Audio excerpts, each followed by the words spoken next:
अब हमें प्रभु की प्राप्ति ही करनी है। कल के प्रसंग में चल रहा था जैसे एक स्मृति, दूसरा स्मृति निरंतर चलाने के लिए नाम जप, तीसरा भगवान की बड़ी कृपा है और मुझे इसी जन्म में भगवत प्राप्ति होगी, और चौथी बात सब में श्री भगवान हैं। ये पहली स्वीकृति साधक के हृदय में होती है। फिर सब स्वयं श्री भगवान ही बने हुए हैं। उसके आगे कह रहे हैं कि यदि आपके हृदय में ये बात जीवन में नहीं आई तो चूक हो जाएगी। भगवान ने गीता जी में कहा है अद्वेष्टा सर्वभूतानां। पूरी सृष्टि में देख लीजिए, किसी के प्रति आपकी दुश्मनी तो नहीं है। श्री जी की प्राप्ति के लिए तैयारी करो। जो कल चर्चा उसके आगे का है विषय अद्वेष्टा सर्वभूतानां।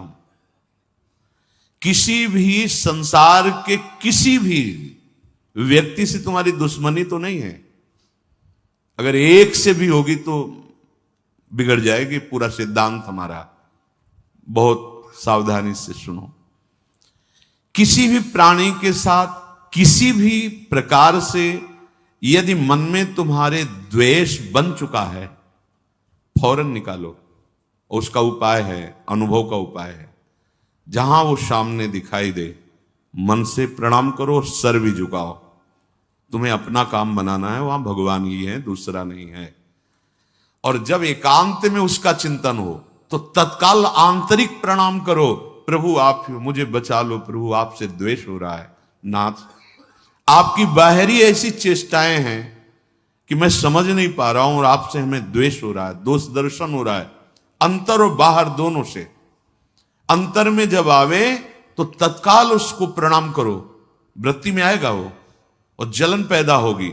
बार बार आपको क्षमा मांगनी, मेरे से गलती हो रही प्रभु, मैं आपको ना जानकर आपसे द्वेष कर रहा हूं। और बाहर जब सामने आवे तो पूज्यपाद सिउड़िया बाबा जी ने कहा जो तुमसे द्वेष करे ना बोले, अपनी तरफ से उससे राधे राधे बोलो। राधे वो जो कर रहा है उसका असर आपके ऊपर नहीं होना चाहिए। आपको इस द्वेष का असर काटना है। वो हो सकता है आपके साथ फिर ऐसा बर्ताव करे कि आपको लगे कि अब तो द्वेष पक्का ही हो रहा है क्योंकि हम बार बार प्रणाम कर रहे हैं, ये वैसा ही नहीं। ये बहुत बड़ा भगवत प्राप्ति में विघ्न है। इसलिए भगवान ने कहा अद्वेष्टा सर्वभूतानां।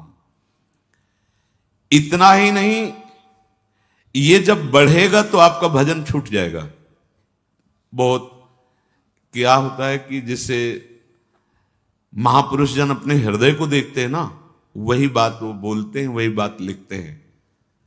भजन क्यों रुका, भजन क्यों छूटा, हमारा लक्ष्य क्यों बदल रहा है, ये अंतर के चिंतन से। जैसे कि महापुरुष जन दूसरे के मन की बात जानते हैं, आप इस धोखे में मत रहना, क्योंकि उनके पास इतना समय नहीं है, वहां कोई दूसरा नहीं। अपने मन को देखा जाता है, पूरी सृष्टि के मन की बात जान ली जाती है, क्योंकि कनेक्शन सब उसी परमात्मा तत्व का है। तो लगता है ये तो हमारे मन की बात जान गए, जो ऊंचे महापुरुष हैं। ये छोटी छोटी बातों की नहीं, क्या सोच रहे हो क्या, ये नहीं। वो बहुत ध्यान देने की बात है। बहुत हम लोग जहां चूक करते हैं, ये एक तरह का ऐसा नाशकारी भाव है द्वेष कि धीरे धीरे आपके मन में इतना फैलेगा कि आपके भजन को छीण कर देगा। चले थे भगवत प्राप्ति, सब जगह अपने प्रभु को देखने, चूक हो रही है। आपका भजन छूटा, आपका द्वेष बढ़ा, आपकी साधना गई। अब आगे भले चांस मिले, अब दुर्गति की बात शुरू हो गई, क्योंकि आपने द्वेष करके उसके नाश का चिंतन शुरू कर दिया। और आपको चिंतन क्या करना था कि मेरे प्रभु क्रूर से क्रूर पुरुष में भी विराजमान। ये क्रूरा अपि पापिनो नच सताम संभाष्य दृश्याश्चये। बोले तो बहुत कठिन। तो फिर आप एक गांव के प्रधान बनना चाहते, पूरे गांव में हाथ जोड़ते हैं कि नहीं जोड़ते? अब चाहे जितने बड़े रईस हो, जमींदार हो, चाहे जितना बड़ बल विक्रम हो, पर गांव के प्रधान पद में बैठना तो हाथ जोड़ना पड़ेगा दरवाजे पे जाके। और अगर आपको मुख्यमंत्री बनना है तो पूरे प्रदेश को अनुकूल करना पड़ेगा अधिक से अधिक। प्रधानमंत्री बनना है तो पूरा देश आपको, अगर परम पद तो पूरा विश्व आपको सपोर्ट करे, एक भी कोई द्वेषी न रह जाए, तब परम पद प्राप्त होता है। समझो, ऐसा कैसे हो सकता है? तो फिर भेड़ चढ़ाने की योग्यता तुम्हारे अंदर है तो तुम देश का शासन करने की योग्यता कैसे धारण कर सकते हो? पहले अपनी योग्यता बढ़ाओ। तो भगवत परम पद की योग्यता क्या? अजात शत्रु, एक भी कोई द्वेषी संसार में न रह जाए। अब जहां अभी भजन हुआ नहीं और द्वेष का पोषण होने लगा, ऐसा द्वेष का पोषण, अपने में सद्गुण भावना, अपने में साधु की भावना और दूसरे में निंदा की भावना, चले कहां हो, जा कहां रहे हो, प्राप्त क्या करना है, कर क्या रहे हो? आगे जो लिखा है इसीलिए रुक के, जो अंदर से द्वेष भाव बढ़ाने लगता है, बैर भाव दृढ़ कर लेता है, तो उसका भजन जितना रोक दिया गया, लेकिन उसको प्रेत योनि प्राप्त होगी। महापुरुषों के वचन है। जो अंदर से दूसरों के प्रति द्वेष दोष भाव करके जलता रहता है, बुरा मनाता रहता है, भले किसी वेश में हो, तो क्या समझते हो? प्रेत बनना कोई ऐसा थोड़ी कि बहुत ही निंदनीय कर्म करने वाला प्रेत बनता है। ब्रज के भक्तों में ठाकुर जी का अमन्य ठाकुर जी को अर्पित नहीं किया और उसका प्रयोग तो प्रेत योनि को। ऐसा नहीं कि वृंदावन में प्रेत नहीं है, चरित्रों को पढ़ के देखो, चूक नहीं करनी। हां, ये जरूर है कि एक जन्म केवल, और तो काहे को भुगतोगे, काहे को परेशान होगे? देखो ना, यहां टांग टूट गई है, कीड़े पड़े हैं, वो सड़ रहा है, यहां भी तो देख रहे हो ना। अब यही का जीव है, अपराध कर लिया है, अब उसको पवित्र किया कर रही रजरानी, शरीर छूटेगा, श्री जी को प्राप्त हो जाए एक जन्म। तो काहे को इतना लंबा वियोग प्यारी जू से सहो? सुधार करना है तो सुधार करो ना। यदि तुम्हारे हृदय में भजन रुक गया, द्वेष बढ़ गया, और ये पक्का हो जाएगा, निंदा होने लगती है। पाप कर्म करने से भजन करने में विक्षेप पड़ने लगता है, लेकिन अपराध हो जाने पर भजन रुक जाता है। ये अपराध के अंतर्गत आता है द्वेष। ये बहुत सूक्ष्म विषय है और ये बहुत आयत रहता है हृदय में। वो बिल्कुल आपसे कुछ न कहे, लेकिन आपसे आगे बढ़ा जा रहा है, ये बर्दाश्त नहीं होगा और निंदा शुरू हो जाएगी। अरे आए काहे के लिए हो? क्या करने आए हो? क्या कर रहे हो? अपने से प्रश्न करो, क्या जानने आए हो? क्या पाने आए हो? उन्नति किसे कहते हैं, अवनति किसे कहते हैं? ये परिचय आप अपने अंदर देखो, बाहर थोड़ी देखना है। मेरी बात मान लेना, मैंने द्वेष करने वालों को, सिद्ध महापुरुष के वचन हैं, भीषण प्रेत बनते देखा है। एक, आपको इसमें संशय न हो इसलिए कह रहा हूं, एक बड़े धनी, उनके भाई आए और उन्होंने कहा कि हमें अगर कुछ लाख रुपए मिल जाएं तो अमुक अमुक व्यापार कर लेंगे, फिर धीरे धीरे वापस कर देंगे। उनको लगा कि ठीक है भाई, चलो ऐसा कर लेते हैं। उन्होंने दिया और उनके तो मन में था ना कि मेरे भाई हैं, तो वापस नहीं किया और उनका शरीर पूरा हो गया। जिन्होंने दिया था महात्मा ने, वो इसी योनि को प्राप्त हुए और स्वप्न में आकर एक विशेष किसी महापुरुष को बताया कि मेरे से गलती हो गई, आप कृपा करके किसी भी तरह शासन करके वहां से पैसा मंगवा करके संतों के भंडारा में लगा दीजिए, मेरी मुक्ति। जरा सा भी शास्त्र विरुद्ध बर्ताव, ऐसा नहीं कि आप मनमानी आचरण करते रहें और आप भगवत प्राप्त हो जाएं, या आप बड़े पद पे हैं तो मनमानी आचरण कर सकते नहीं। आप सावधान होकर सुने, जो दूसरों से द्वेष करता है, वैर की वृद्धि करता है, ईर्ष्या करता है, मात्सर्य करता है, उसको प्रेत योनि प्राप्त होती है, और प्रेत योनि प्राप्त होने के पहले उसको नरक में यंत्रणा मिलती है। यह हम इसलिए नहीं कह रहे कि आप भयभीत हो जाओ भगवत मार्ग से, इसलिए कह रहे हैं कि फिसलो नहीं, सावधान हो जाओ। हमें यह निश्चय करना है कि जब हम भगवत प्राप्ति के मार्ग में चलें तो किसी से द्वेष नहीं करना। कई बार आपको सत्संग में सुनाया है कि लाला बाबू का रंगनाथ जी के सेठ से थोड़ा सा मनमुटाव पहले था, उसके कारण पूज्य बाबा जय कृष्ण दास जी ने विरक्त वेश मंत्र कहने पर भी नहीं दे रहे थे। तब उनको बार बार लग रहा था मैं गुरु आज्ञा में चल रहा हूं, विरक्त लंगोटी केवल लगाने लगे थे, केवल एक लंगोटी और भिक्षा पात्र बस, और बड़े भारी धनी मानी सेठ थे। विचार किया कि मेरे से कोई तो गलती हो रही। हाँ, रंगनाथ जी की सेठ से लाख डांटा, आंतरिक द्वेष, जाके भिक्षुकों की पंक्ति में खड़े हो गए। उसी दिन रास्ते में ही आते हुए बापू जी बाबा ने कहा लाला बाबू आज तुम्हें विरक्त वेश दे देंगे। समझिए, छोटा सा भी द्वेष एक महापुरुष स्वीकार नहीं कर रहे, विरक्त वेश और निज मंत्र देने के लिए, हमें परम पद देने के लिए। कैसे हम किसी से द्वेष करें, किसी का दोष दर्शन करें, ये सावधानी के लिए। किसी भी प्राणी के प्रति हमारे मन में द्वेष न रह जाए, इसीलिए भगवान ने आगे उसमें कहा मैत्रः करुण एवच, अद्वेष्टा सर्वभूतानां मैत्रः करुण एवच। मित्रता का भाव और करुणा का भाव ये तुम्हारे दोष और द्वेष को नष्ट कर देगा।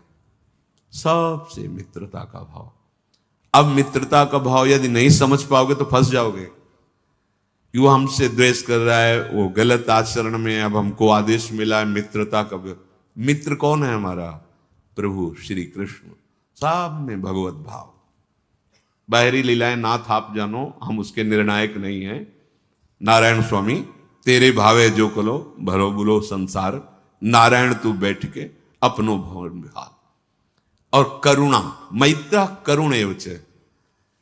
अगर इस तरह से भाव नहीं समझ तो करुणा कि अभी भगवान की कृपा कोई नहीं समझ पा रहे हैं, इसलिए हे करुणा निधान आप इन पर कृपा करो, इनको सद्बुद्धि दो, ये आपके चरणों की प्रीति प्राप्त करें। आप अगर ऐसी भावना करेंगे बहुत जल्दी आपके अंदर द्वेष नष्ट हो जाएगा।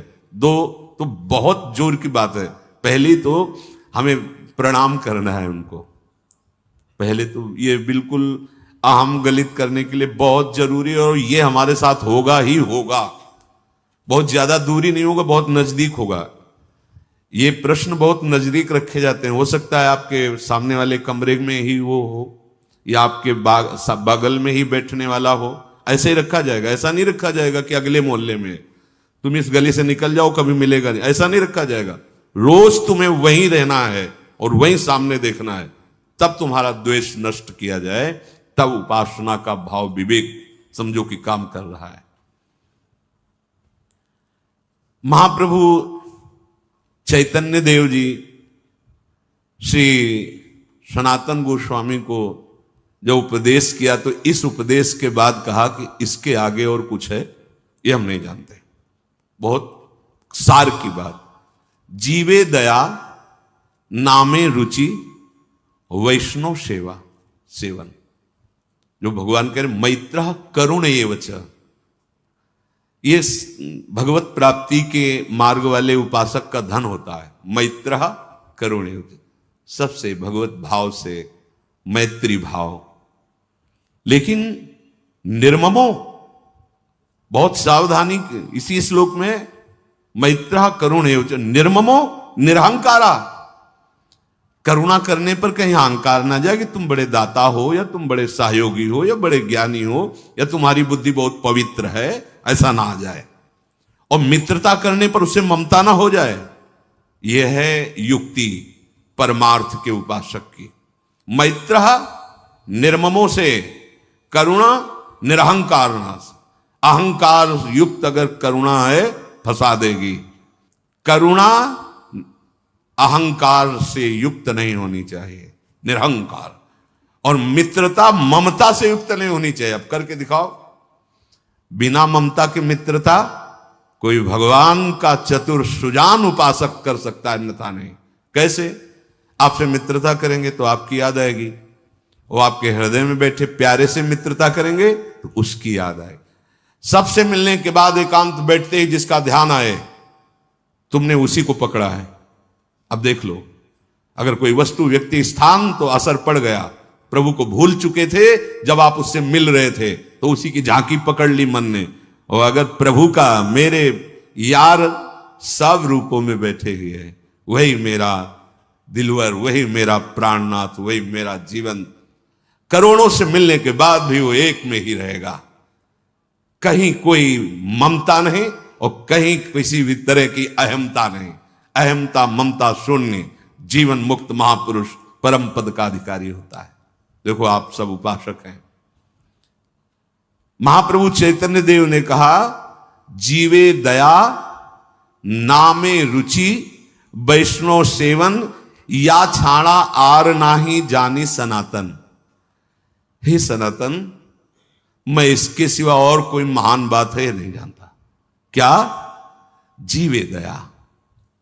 बस जीवे दया में बहुत सावधानी की जरूरत है। अपने में किसी योग्यता का अनुभव होकर के, सामर्थ्य का अनुभव होकर, जो दूसरों को हेय, दीन, असहाय समझकर किया जाता है, शुभ कर्म भले हो सकता है लेकिन भगवत प्राप्ति का हेतु नहीं हो सकता। और प्रभु प्रदत्त बल, बुद्धि, धन, वैभव से प्रभु सामने इस रूप में सेवा स्वीकार करने आए हैं, इस भावना से की हुई वो दया, वो भगवान की स्मृति में डुबा देगी। दया का उल्टा याद। जिस दया में भगवान की स्मृति हट जाए, अपने अहम का पोषण होने लगे, शुभ कर्म हो सकता है लेकिन भगवद आराधना नहीं हो सकती। इसलिए दया याद के सहित तो होनी चाहिए। याद, मैं प्रभु की उपासना कर रहा हूं, प्रभु का दास हूं, मेरे सामने जो व्यक्ति आया है वो मेरे प्रभु आए हैं, मेरे पास जो कुछ है वो मेरे प्रभु का दिया हुआ है, तो दियम वस्तु गोविंदम तुभ्यमेव समर्प। इसमें तो काम चलेगा परमार्थ का। और जरा भी, जैसे भरत जी ने कि मैंने इस अनाथ बच्चे की रक्षा की, अगर मैं वहां ना होता तो ये जल प्रवाह में मर जाता, अगर अब मैं इसे छोड़ देता हूं तो गोल बांध करके भेड़ी आदि जो घूमते वो खा जाएंगे, मेरा कर्तव्य है। मैं इसकी भूल गए कि जिस हरि की प्राप्ति के लिए अपने परिवार, राज परिवार, राजकुमारों का पूर्ण समर्पण कर दिया कि वो हरि देखेंगे, वो इस बच्चे को इतनी आसक्ति हो गई कि याद छूट गई। पढ़ के भागवत देख लो, याद छूट गई हरि की और याद में आ गया हिरन, तो अगला जन्म हुआ हिरन का। जीवे दया। दया कौन सी? जो याद युक्त हो, ये याद हो कि हम किसकी सेवा कर रहे हैं, अपने प्रभु की, और ये याद हो कि मैं हूं कौन, प्रभु का दास, और ये याद हो कि मेरा कर्तव्य क्या है, हर समय भगवत स्मृति में रहना। भगवत, तब तो ठीक। दया बिना साधु कसाई, और दया करी तो आफत आई। बहुत संभाल के इस दया। सबसे पहला परम कर्तव्य धर्म उपासक के हृदय में हृदय द्रवित होता है तो दूसरों को सुख देने का आता है। इस पर अगर, तो फिर वो फिसल जाएगा। इसकी एक ही पहचान है, भगवद याद अगर भूल रही है तो तुरंत वापस होइए। ये दया तुम्हें फंसा देगी। और जिसमें स्मृति चल रही भगवान की और सामने भगवत भाव है, और आप जिस वस्तुओं से सेवा कर रहे हैं वो भी भगवान की दी हुई, आप इसी से परम पद प्राप्त कर लेंगे। अब ये चतुरता भगवान के भक्तों के संग से, भगवान की आराधना से बुद्धि में आती है। राधे राधे भक्तों, अगर आपको यह जानकारी अच्छी लगी हो तो प्लीज़ हमारे चैनल को सब्सक्राइब करिए और वीडियो को लाइक करिए, और ऐसी वीडियो पाने के लिए हमारे चैनल को सब्सक्राइब कर लीजिए। धन्यवाद। राधे राधे।